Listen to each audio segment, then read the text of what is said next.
Hello everyone and welcome back to the channel. This is my new series, the UpShot. It is a coverage series for pro wrestling. I will be covering WWE Raw and SmackDown. I will cover AEW once they get their weekly TV. I will cover their pay-per-views before then. I will cover big shows from New Japan, big shows from Ring of Honor, NXT takeovers, big shows from like CMLL and AAA, like Triple Mania. If Impact Wrestling does something big, I'll cover it. I will be covering some indie events that I think you all will enjoy. But for our first episode, I thought we would cover last night's Monday Night Raw. As you can see, I am joined by Mr. McMahon himself. How are you doing, Vince?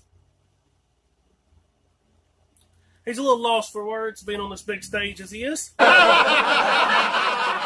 So, I'm just going to do the UpShots. That's the reason it's called the UpShots. UpShots are like the takeaways or the highlights of the show. And I'm going to leave a poll up at the top. And if you would like to see it done in this fashion, or you would like to see the shows done in more of a detailed fashion, just vote up at the top and let me know. But let's start off with Monday Night Raw. There was like 4 or 5 big takeaways from the show. One is they took an hour to actually have the first match. It was actually over an hour, and it was like a 2-minute squash match. That was the biggest takeaway from Monday Night Raw, which I don't understand because AEW had their first ever pay-per-view Saturday, so it looks like they would turn up Monday Night Raw this week.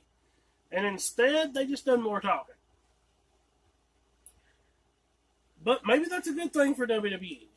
Maybe they're focusing more on the out-of-ring stuff than they were the in-ring product. AEW seems to focus on the in-ring product, so I guess it makes them different. Mentioning AEW, they also name-dropped AEW later on in the night, but we'll get to that in a few minutes. But the promos and segments to start off with was Brock Lesnar going to cash in Money in the Bank. He does have a custom Money in the Bank briefcase now. It has speakers on it, and it actually plays music, which did lead to one of the highlights of Monday Night Raw. It was Brock dancing while his briefcase played music. So I do like that. It shows more depth in the character instead of him just standing there looking all big, jumping from side to side as Paul Heyman talks. And in one of the best character work I've seen in a while with Brock Lesnar, later on, he is going to cash in against Seth Rollins. And Paul Heyman is actually reading from the contract. When he gets to the part that Brock has a year to cash in, Brock realizes that he has a year to cash in. Which I think this is some of the best character work with Brock Lesnar, because his whole character is he doesn't care about WWE. He doesn't watch the product, and he doesn't pay attention. So his character wouldn't know that he had a year to cash in Money in the Bank because he don't know nothing about it. So I think that was great. So it does look like they're going to stretch that out a little bit more. It'll probably be when SmackDown moves to Fox. If it was me, I would do it on the debut episode of SmackDown going to Fox just to help boost the ratings. There was a match between Cesaro and Ricochet. It was a real highlight.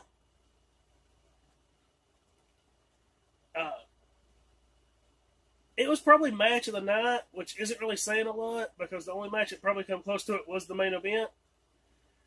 But there were some really cool transitions. Like Cesaro did an uppercut and Ricochet hit the corner. He did a European uppercut and Ricochet hit the corner. And I actually thought the match was over there. But they decided to go with more 50-50 booking. Which, in this case, I'm okay with it because I like both superstars, and they need to build up both superstars. So, either one of them taking a loss 2 weeks in a row to each other would have hurt each other. So, I'm okay with Ricochet winning. The transition at the end into the pin was actually a real nice moveset. He didn't hit his 630 or nothing like that. It was just a Hurricane Rana. But it was real nice. There was a tag team match between the Iconics and Becky Lynch and Nikki Cross. They like to build up Becky Lynch for the hot tag. and then let her win the match. I knew Iconics was losing. I don't understand it. They're the women's tag team champions, but they can't win a match unless it's for the titles. That's WWE's way of booking their champions, though. It was a decent enough match. AJ Styles is injured. He's actually banged up, they are saying. Baron Corbin will face Seth Rollins at Super Showdown. And they had an elimination fatal 4-way to see who would be the one to face him. And it was The Miz, Braun Strowman, Baron Corbin, and Bobby Lashley. It was supposed to have been an elimination fatal 4-way. Braun Strowman, and during the match, Braun Strowman and Bobby Lashley got to brawling through the crowd. And Baron Corbin hit the end of days, pinned The Miz, and the match was over. I don't see how elimination match ended with one pinfall. Why didn't WWE just make it a regular fatal 4-way? Or just make it a singles match between The Miz and Baron Corbin to see who would face Seth Rollins? Doesn't make a lot of sense to me with the booking there, but I don't work for WWE, so. Then there was this new segment called the Electric Chair Experience. There's that word experience again with WWE. They seem to be stuck on it. It's like a little kid when they first learn a word, they just stick with it. All it is like Talk is Jericho or Miz TV, but there's just an electric chair in the ring and the superstar sets it. The fans are supposed to be able to ask them any question they want, hard-hitting questions. And Sami Zayn was the first guest. And the fans, you could tell that the questions had been looked over beforehand. One little girl asked him if he missed the ginger snaps, which I did like his reply to it. He pretty much told her parents was horrible parents that did a horrible job raising her. Which, that was pretty funny. He does have a good way of bickering with the audience. One member of the audience asked him why he hadn't won the Universal title yet since being back from injury. Like he has any, control over that. Maybe if they'd book him to win a match, he might win the Universal title. But then it sort of broke down, and this is where they mentioned AEW. He got the mic and told the fans they could ask him any question, and they went with stupid questions. He's like, you could ask me any question you want. You could even ask me about AEW. Which I thought was sort of strange that they referenced AEW, because TNA was their competition for like 10 years, and they do not mention them hardly. They mention them like once or twice to this day. I mean, like, AJ Styles' whole career was based around TNA, and we don't get to talk about it. We're supposed to assume that he left WCW, wrestled in New Japan for a little bit, and now he's in WWE.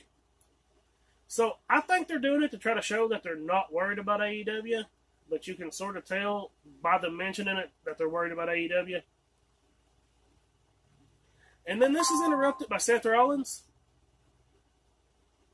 and it sets up the main event, which wasn't advertised or nothing. I think they should have advertised this main event. It would have went better. Which, I mean, it was a good match for what it was. Rollins picked up the victory, of course. He did. There was a spot in the match where he tweaked his knee.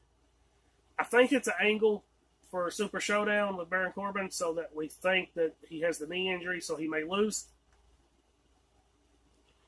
But all in all, Monday Night Raw this week was a pretty poor show. I understand Rollins having to win, but I wish they would let Sami Zayn win a match. But they got to keep their champion strong. Unless it's the women's tag team champions. Ain't that right, Vince? Vince agrees. So, like I said, it was a pretty poor show. I wished I had a better episode to do my debut of this series with. But it's WWE, so you get what you get.